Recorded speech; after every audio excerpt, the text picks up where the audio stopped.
Okay, come with me to try matcha in Japan. As someone who hates matcha.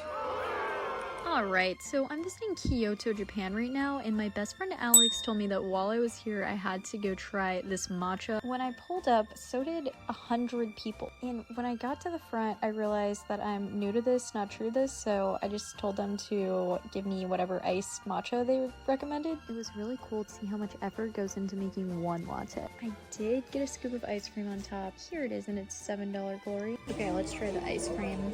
This is hojicha. It's like some kind of tea. It tastes like chocolate. Okay. It looks so beautiful, actually. Oh yeah.